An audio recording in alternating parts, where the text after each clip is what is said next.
Hey Matt, I wanted to give you my version of what people mean by rebuilding after a raw vegan diet and what that exactly entails.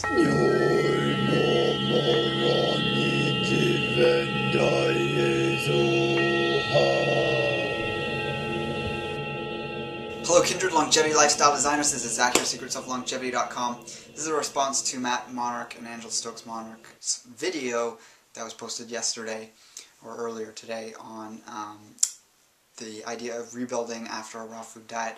They're in conflict with that idea that people talk about, and they're questioning whether that's a valid excuse, and they're sort of insinuating that people are doing this just because they're falling off of raw food and that they're not actually having real health or legitimate health problems. So first of all, Matt, I'll sort of address you one-on-one here in this video as if I'm speaking to you, but I think you might have slightly not fully understood what it is people are referring to when they say rebuilding. You were talking about what is it that I need to rebuild. Is it my skin, my hair, eyes, etc.? And no one's referring to that specifically as specific body parts. What they're referring to is deficiencies in certain nutrients, and certain areas of the body obviously collect and store varying amounts of various nutrients. It could be vitamins, minerals, fats, proteins. It can even be carotenoids, antioxidants, and other things like that. So just trying to sort of put the spin on it that it's a silly thing that people are doing when they use this term, and they're referring to having to move into a different way of eating to rebuild. It looks like you're trying to diminish the legitimacy of their health problems that they ran into, and it's plain as day that plenty of people run into problems. Yes, there's going to be people who don't do things correctly.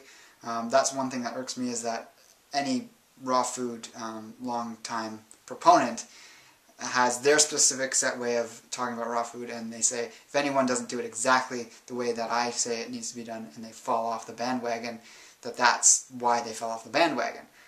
Clearly, there's a lot of different ways of eating any type of diet, and different people succeed on different things. That's plain as day when you look at the vast array of diets that are out there, and specifically talking about those who look healthy on them. So I just want to point out that I'm not trying to make this video to discredit you. I just disagree with you on this point. I watch your videos on occasion, and I'm an affiliate of your company. I love products on your site, and I think raw foods are phenomenal. I personally don't consume a 100% raw diet, and I had at one point consumed a totally raw diet, but I ran into my own health challenges, which led me to do things differently. So again, you do acknowledge that people don't have to be on a totally raw diet, and that's fine, but when people are referring to rebuilding, they are talking about specific nutrients that their unique constitution has not been able to get from a strictly raw vegan diet, or even a 100% raw diet with animal foods in it, in some cases. So one of the first things that seems the most glaring to me is teeth problems that people run into. And whether it's a deficiency of minerals and vitamins, an excess of sugars and acids on the teeth from fruits and other things. Even nuts and seeds can be damaging to the teeth, especially if they're not soaked properly. And then they're binding to minerals in the digestive system and carrying those out. Even if they are soaked, they still do that to a certain degree. Most people don't realize. So because of that, there's been studies done comparing raw food to people on very conventional diets. Even a junk food-like diet, or standard American diet, might not be that high in junk food, but raw foodists are notoriously bad for having teeth problems.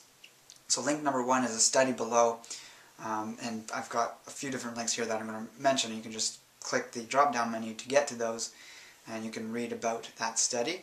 And it shows quite clearly that in various categories, this control group of raw foodists versus not cooked foodists, but people eating a very conventional diet that would certainly have processed foods in there, and they were matched up by age and gender and lifestyle qualities aside from diet. So what they found with the raw foodists is that the percentages of them that had absolutely no erosion was around 2.3%. It was very low, so the other large percentage of them had some type of erosion, and whereas in the control group that was eating conventional diet, there was obviously much more. It was about 13 point something percent, and that was about 5 times more of them who had no dental erosion. So they had a less corrosive diet on their teeth. And then going up to about 1 cavity again, it was way more of the conventional dieters that had just 1 cavity, whereas it was still low in the raw food group. And then in the final category, it was about double of the raw foodists who had severe erosion on at least 1 tooth compared to the controls. That was 60 point something percent. So that's the majority of the people who had been on a raw food diet had severe erosion on at least 1 tooth, perhaps even more. And then that was about a 30% figure with the control group. So right off the bat, that seems to be the biggest issue people run into on raw foods, and that they have to rebuild on is because they're not getting a whole variety of nutrients, or they could have that excess acidity. And so to rebuild, they are literally having to rebuild their teeth if they're smart enough not to get them drilled and to stop their corrosive diet. There's ways of reversing cavities, which involves getting plenty of fat-soluble vitamins, which are most abundantly available in animal foods, cooked or raw. And then there's also obviously the minerals that are needed, like calcium, magnesium, phosphorus, and a couple others. Boron is good for mineralization of the bones and teeth. And so there's a great post, which is link number 2 below, by Denise Minger, who has the blog Raw Food SOS, which talks about teeth problems on raw food. And she eats a substantial amount of raw food, almost entirely raw herself, and has a great site set up for helping people with the common problems that people run into on raw food, and keeping them raw, but also opening them up to the possibility of having some cooked food, or the possibility of consuming animal products, whether it's raw grass-fed dairy or some sort of animal flesh. So there was an example given out about giraffes and how they probably don't think about whether they need to rebuild after eating raw food, and that's not a legitimate example because giraffes, for one hand, have eaten raw food for their entire evolution. Humans, it has been well documented that we started cooking our food anywhere from 350,000 to 1 million years ago. There's even evidence of fire use for cooking 1 million years ago, but it was definitely in full scale across all cultures, or at least the budding cultures of hunter-gatherers that were cooking 350,000 years ago. So that's a long period of time for humans to adapt, and we have adapted with a larger brain size, shrunken small intestine, to cook food. But of course, some people thrive greatly on a large percentage of their diet as raw, some don't. And we see that through anyone, if you do any sort of research or following in the raw food movement over time, and you don't have that bias of ignoring information, which I've come across a lot in some people's perspectives, is that yes, there are people who just do better with almost all of their diet cooked. So that's partly due to genetics, it's partly due to pre-existing conditions and one's constitution. But there's no question that humans have a shrunken large intestine and an expanded small intestine. I got that mixed up earlier. The small intestine has gotten larger to process very concentrated foods. Foods are concentrated in the forms of animal foods, which are very nutrient dense in terms of fat-soluble vitamins, and small amount of food with a high volume of calories because of the fat and protein and no fiber. Then there's also, when you cook food, it reduces in volume, and just because of the way we've eaten food over the long period of time, is our food is pre-prepared in various ways that allows for digestion to become easier, whether it's fermenting it, processing in some way so that the cell walls of plants are broken open, and there's less volume needed for our digestive system, which does exist in the large ruminant animals. Giraffes certainly have massive digestive systems. Gorillas have larger digestive systems. Chimpanzees have larger digestive systems than humans, especially when it comes to the colon, which is what's designed to help the very high fiber diets that they consume, much higher than humans require. Another major thing that is going on in long-time raw foodists, as well as vegans, is vitamin A deficiency. Most people think, oh, vitamin A, that's in carrots and yams and anything that's orange. Well, that's actually beta-carotene that is contained in any of those orange foods. Goji berries are very high in carotenoids as well. And there is a very limited capacity for people to convert beta-carotene and other carotenoids to vitamin A. So studies 3 and 4, or links number 3 and 4 at the in the drop-down menu, clearly show the limited ability for the first studies on women, the second one's on men. It shows how limited the ability to convert those carotenoids to vitamin A, the finished provitamin A, is.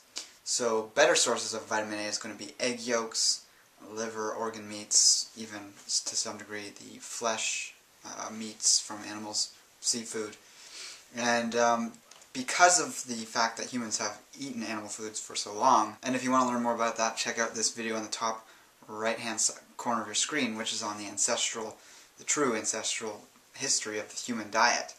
Going back 2.6 million years, we have been eating animal foods in the form of flesh, mostly, as well as the organ meats, but then eventually other forms of animal foods as well. And yeah, because of the availability of the finished vitamin A, our genes have actually changed over time to better accept the vitamin A and to not convert beta-carotene as well. And this has resulted in increased carotenoid levels in the skin. So people with sort of a orangish, reddish complexion who are Caucasian to begin with, who would normally be pale if they never got sun and they never got carotenoids in their diet, these things give a healthy glow to the skin that's seen as healthy. And again, the next link below clearly shows how humans' genes have changed over many thousands and going on millions of years to only accept the finished vitamin A vitamin. So again, there's no vitamin A in plant foods, it's only beta-carotene and other types of carotenoids. And there are some people that can convert these, and if they happen to have very high levels of being able to convert that, and they're getting enough carotenoids in their diet, yes, they're going to be okay, but that is a very small fraction of the population, and it's even higher in women than it is in men.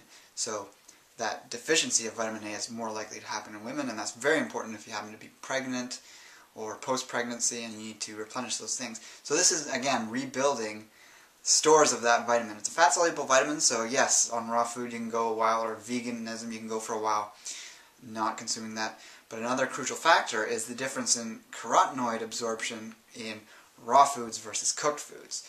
So again, this is further giving credit to the fact that humans evolved cooking their food. And again, I cook some of my food, I eat plenty of food raw, but I do acknowledge that certain foods are better absorbed when cooked. And generally speaking, the foods rich in carotenoids, except perhaps any fruits rich in carotenoids like goji berries, are much better cooked. So that's carrots, yams, squash, anything bright orange, even peppers to a certain degree, although I think raw peppers are phenomenal.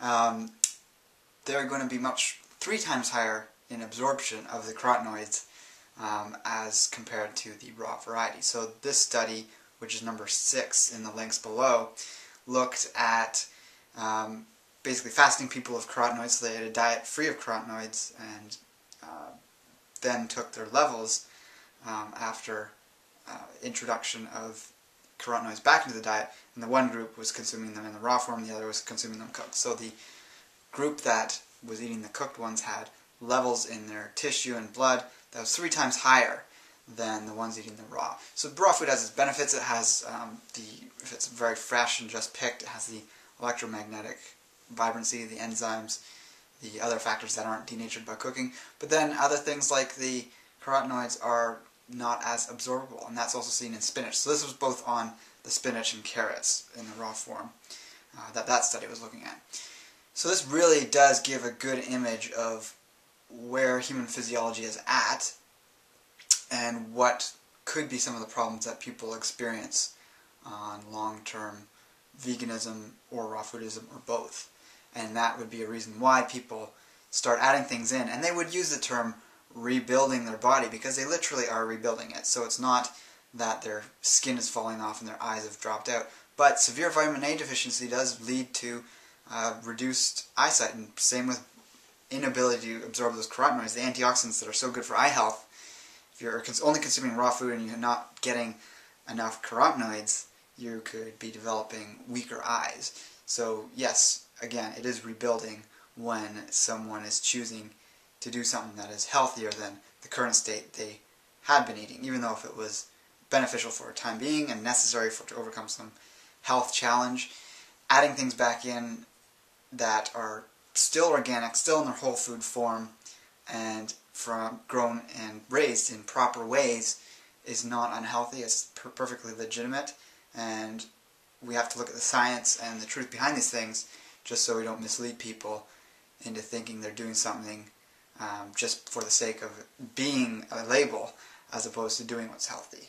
Personally, my own health challenges that came up with raw food were not that severe. I had low iron even though I was eating an abundance of greens, algae, and all sorts of iron-rich foods, but I found with the addition of red meat a significant difference in both my blood profile with the iron content as well as my overall energy levels. Also had a bit of tooth enamel erosion occurring on my teeth.